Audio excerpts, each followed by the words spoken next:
दोस्तों, कोलकाता का नाम तो आपने सुना ही होगा। भारत के राज्य पश्चिम बंगाल में मौजूद वो शहर जिसका नाम आते ही किसी को रसगुल्ला याद आता है, तो कोई इसकी पहचान यहाँ की रीजनल भाषा बंगाली से करता है। अमी तुम्हा के भालू भाषी, वो मशहूर कथन जो केवल भारत में ही नहीं बल्कि आज पूरे विश्व में प्रसिद्ध है। इसका मतलब तो भाई आप जानते ही होंगे, है ना? अगर कोई नहीं जानता तो वो कमेंट बॉक्स को चेक कर सकता है, जहाँ हमारे किसी न किसी भाई या फिर बहन ने इसका मतलब जरूर लिखा होगा। वैसे केवल भाषा ही नहीं, कोलकाता की संस्कृति, सभ्यता, पहनावा और खान पान, ये सब भी दोस्तों दुनिया भर में प्रसिद्ध है।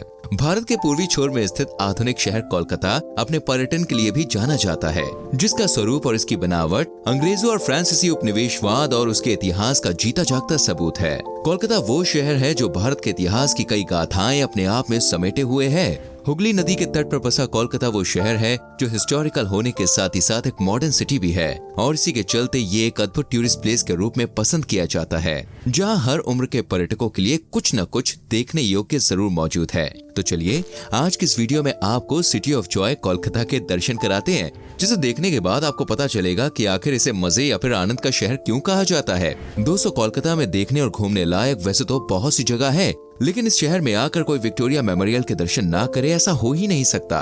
व्हाइट मार्बल से बना ये वो महल है जिसे लॉर्ड कर्जन ने बनवाया था। इसका निर्माण कार्य साल 1906 से शुरू होकर साल 1921 तक चला। ये इतना भव्य और विशालकाय है जिसे देखते ही समझ आ जाएगा कि आज से 200 साल पहले बंगाल राज्य में अंग्रेजी उपनिवेश किस ऊंचाई पर था। इतिहासकार बताते हैं कि लंदन के बाद अगर कोई दूसरा शहर जो अंग्रेजों के प्रिय था तो वो कोलकाता ही था। तभी तो साल 1772 से लेकर 1911 तक ये शहर भारत की राजधानी भी हुआ करता था। इतिहास से निकलकर कोलकाता में मौजूद दूसरी जगह पर चलते हैं, जिसका नाम है इको पार्क। ये पार्क भारत के सबसे बड़े पार्कों में से एक पार्क है, जिसका कुल एरिया करीब 475 एकड़ है। इस पार्क की विशेषता ये है कि जो दुनिया घूमने का शौकीन है ना, और उसके पास पैसे नहीं है, तो वो भी इको पार्क जा सकता है, जहाँ दुनिया की सबसे लोकप्रिय स्मारकों की कॉपियाँ बनाई गई हैं। जी हाँ, बिल्कुल हूबहू।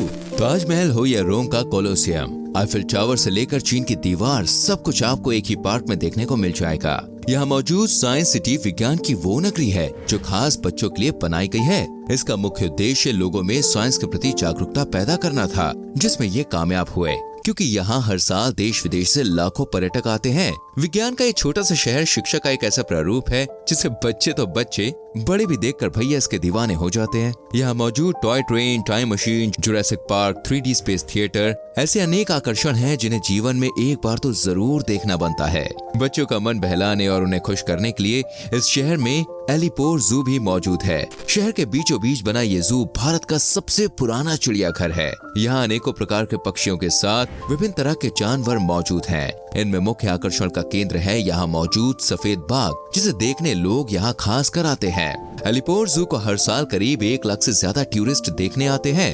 दोस्तों, कोलकाता की आबादी करीब 1.5 करोड़ की है, जिसमें 75% से ज्यादा वो आबादी है जो हिंदू धर्म को मानती है। इसलिए यहाँ पर घूमने लायक कुछ ऐसे भी विश्व प्रसिद्ध स्थान हैं जो हिंदू धर्म से संबंधित हैं, जैसे दक्षिणेश्वर काली मंदिर। ये कोलकाता का सबसे अहम धार्मिक स्थल है जो काली देवी या फिर काली माँ को समर्पित है।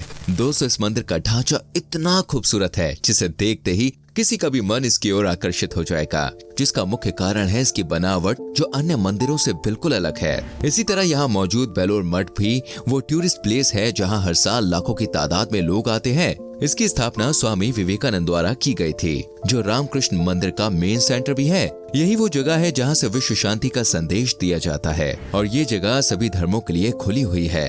कोई भी यहाँ पर बिना किसी रोक टोक के आ सकता है और यहाँ मौजूद किताबों को पढ़ सकता है, और तो और यहाँ मौजूद उस म्यूजियम को भी देख सकता है जो स्वामी विवेकानंद जी की याद में बनवाया गया है।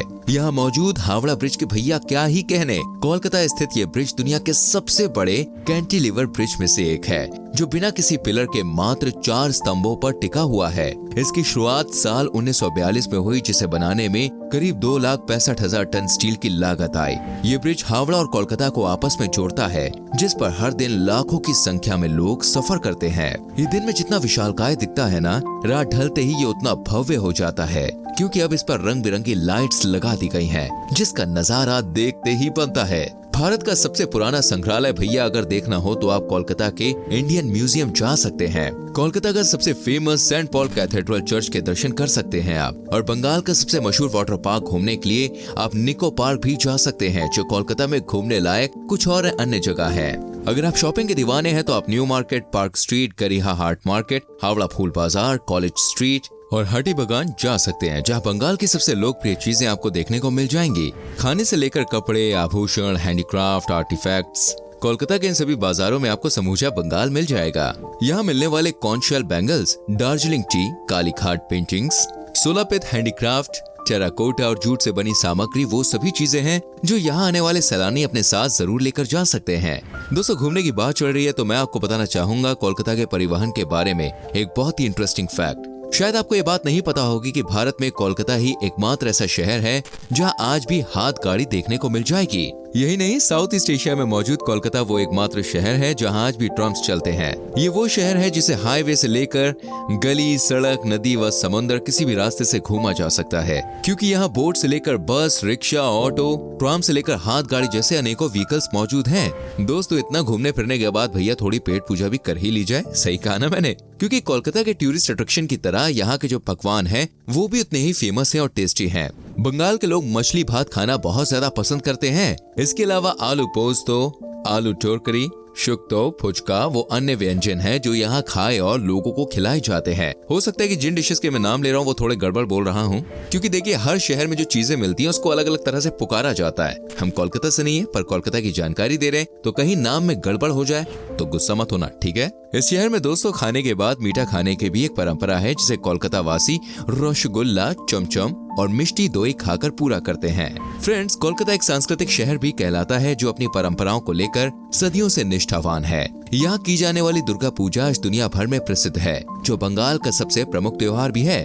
दुर्गा पूजा के दौरान सजाए जाने वाले पंडालों को देखने यहाँ हर साल लाखों लोग आते हैं। यही वो समय होता है जब कोलकाता खूबसूरती के चरम पर होता है। इसके अलावा यहाँ रथ यात्रा और ईद भी मुख्य रूप से मनाई जाती है। पढ़ाई लिखाई भी इनकी संस्कृति का एक अहम हिस्सा है। कोलकाता वासियों को पढ़ने लिखने का इतना शौक है कि यहाँ पर भारत की सबसे बड़ी पब्लिक लाइब्रेरी स्थित है। यही नहीं, हर साल देश का सबसे बड़ा बुक फेयर भी इसी शहर कोलकाता में आयोजित किया जाता है। ये वो जगहें हैं जहाँ किताब प्रेमियों को हर वो किताब मिल जाएगी जो उन्हें चाहिए। कोलकाता दोस्तों वही धरती है जहाँ स्वामी विवेकानंद, सुभाष चंद्र बोस, रविंद्रनाथ टैगोर, खुदीराम बोस से लेकर सौरव गांगुली जैसे महान व्यक्तियों ने जन्म लिया है। पढ़ाई लिखाई के साथ ये शहर खेल कूद का भी उतना ही दीवाना है और दुनिया का दूसरा सबसे बड़ा फुटबॉल स्टेडियम सॉल्ट लेक और देश का दूसरा सबसे बड़ा क्रिकेट स्टेडियम ईडन गार्डन इस बात के गवाह हैं। भारत में अगर आज फुटबॉल खेला जाता है तो इसके पीछे की वजह कोलकाता शहर ही है, जहां इस खेल को पूरी जान लगाकर खेला जाता है, जिसे देखने लाखों की भीड़ इकट्ठा होती है। इसका नजारा आप तब देख सकते हैं जब सॉल्ट लेक स्टेडियम में कोलकाता के दो सबसे मशहूर क्लब मोहन बेगान और ईस्ट बंगाल आपस में भिड़ते हैं। ये स्टेडियम इस तरह खचाखच भर जाता है मानो आप भारत में नहीं बल्कि किसी यूरोपीय देश में बैठे हों।